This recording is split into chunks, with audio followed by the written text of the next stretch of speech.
Period. Motion black, black, black, black like.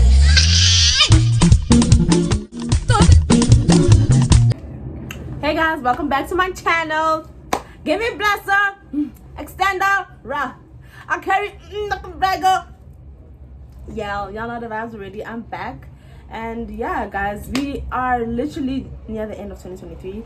And I just wanted to share with you guys my experiences since my sister passed matric this year. Let's go to matric next year. Class of 2023. Here we come, baby.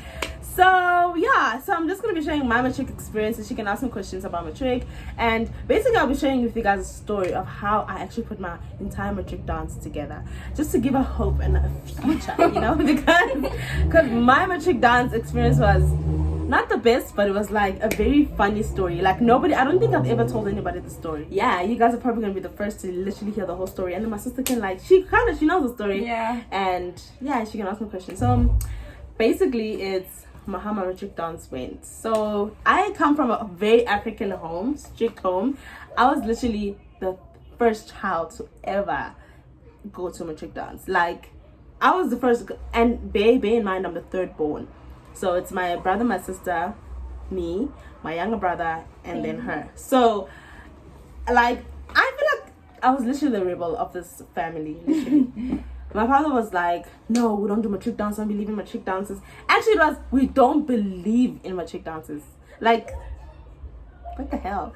Anyway, so I'm like, nothing's gonna happen. I'm not doing anything wrong. I'm going to my matric dance. My father's like, fine, if you want to go to a matric dance, then you must raise the money. You must get everything ready for your matric dance.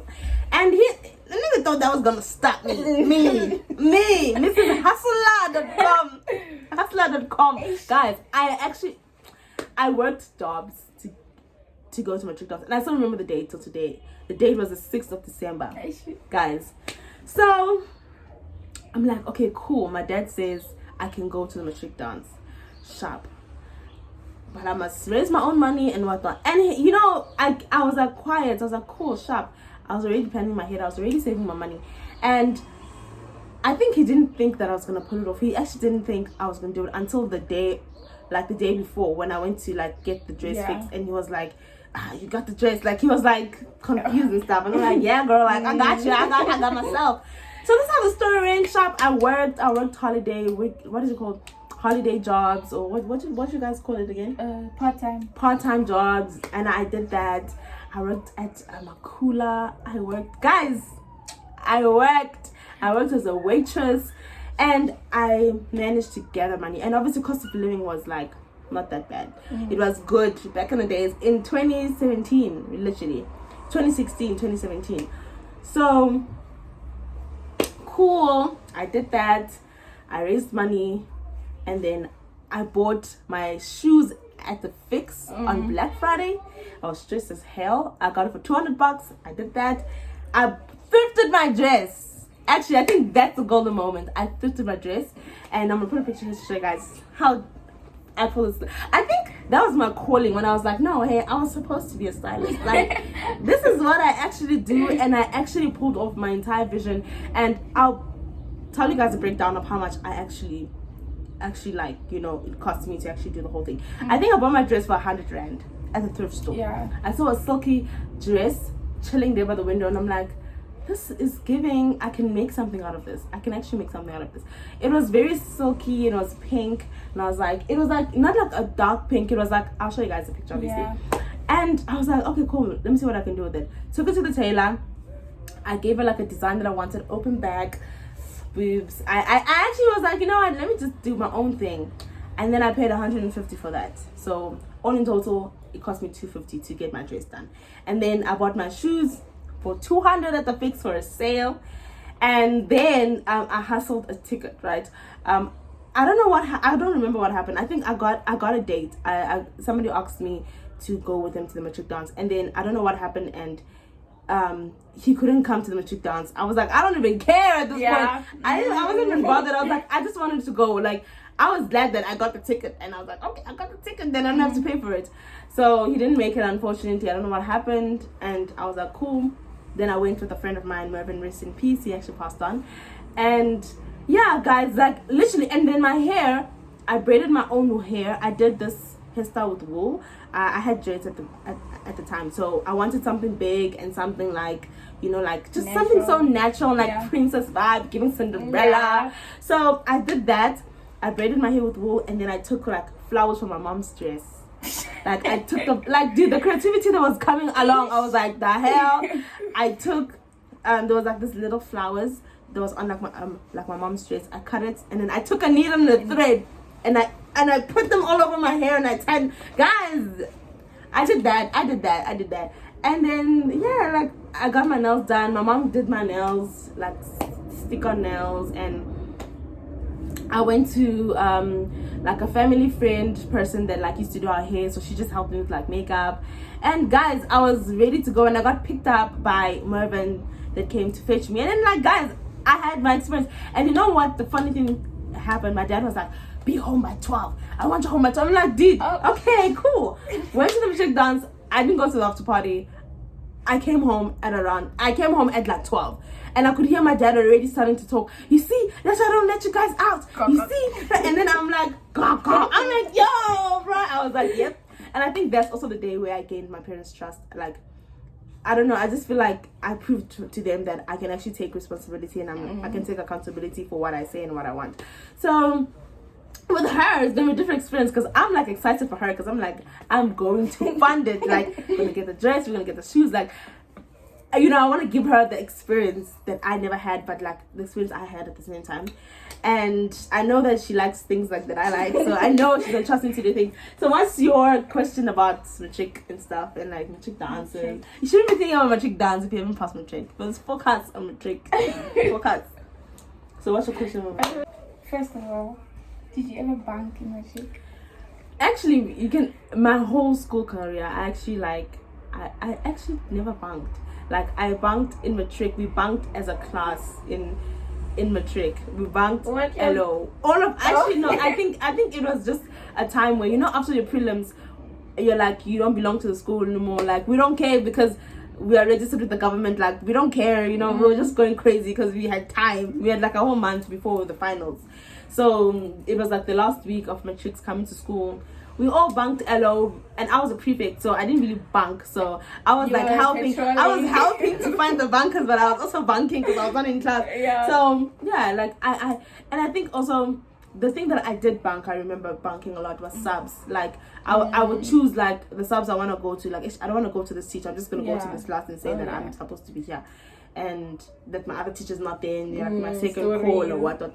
Yeah, like, but bunking in school, like in general, I don't think I just never did that. Yeah. You felt too guilty. No, I was just about my business, like, because I hate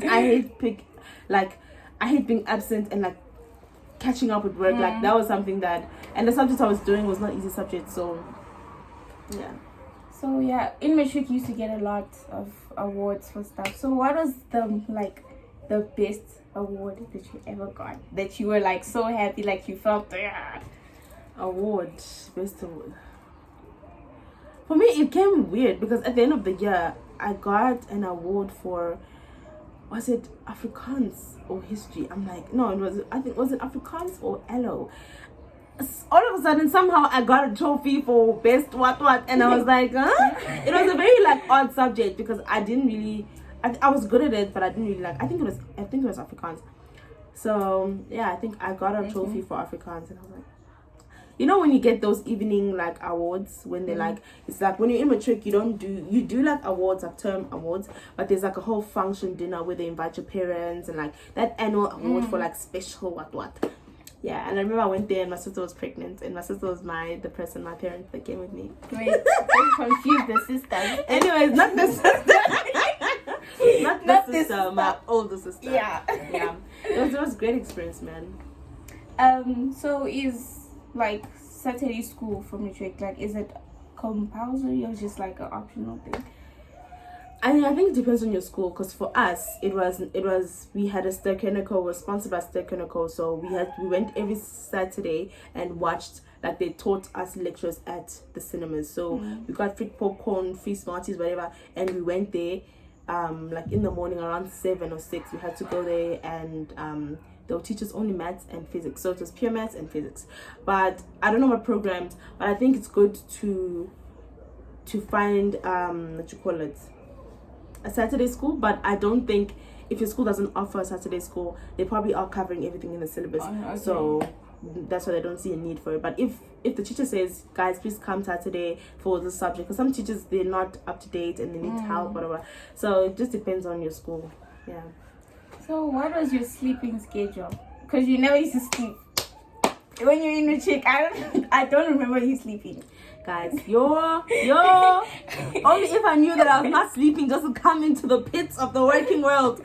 Anyways, yeah, guys, yo, and I did a lot of sports, like, so I did sports, I did culture stuff, like public speaking, drama, like I did a lot of things, like performing, like I did a lot of stuff. So for me, it was like school, sports, home, and I made sure that I kind of like cover some of my homework in class. And yeah, after school, after sports, come home, I have nothing to do. Like back in the days, like in my days, TikTok was not even a thing. I didn't even know what TikTok was. TikTok didn't even exist. Yeah, sure. So Instagram was not even a thing. Like Instagram became a thing in that year. Like I got my Instagram account in that year, and still I was losing passwords. I was having multiple accounts. Like I was literally, it was like a Facebook thing, like what's happening with this app? Like, so basically didn't have any like social media to distract me and anything to like get to, because I had no job, I have nothing, guys. I don't have a life. Like my life is school. Like that's what I'm saying. Like it's just like, obviously I had things that I was doing on the side, like styling, shooting, like things like that, but I was not like heavy into it. I was focused on my studies. So I literally slept like the time everybody would sleep if they had a phone. Like if you have your phone, you sleep around 12 or 1. And then obviously I had a phone, I had friends, group chats, nice things. So I would probably sleep at like 1, 2, 3. And then when you're studying back to back. I think it all depends on like your study pattern, and that brings back to studying. Yeah, what study skill or study tips would you give that are effective? I think you need to know yourself. I think by matric, the fact that you already got to matric, you should already know what skills or how you study and what works for you and what doesn't. It's always good to look for more things and see how you can merge it to become better as you write your matric. Because with me, it was like, I realized that I can't study when there's noise. Like the slightest noise, I used to get so annoyed. Like everything is like, I need silence when I study. I can't study. I can do a lot of things at once, multiple things, multi-skilling, what, but I can't study or focus when there's a lot of things happening. So I picked up a habit of going to the library. I used to go to the library with my friends.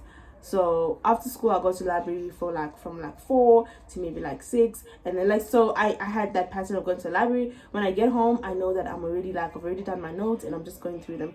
And for me, I'm a person that's very visual, so colors, rewriting.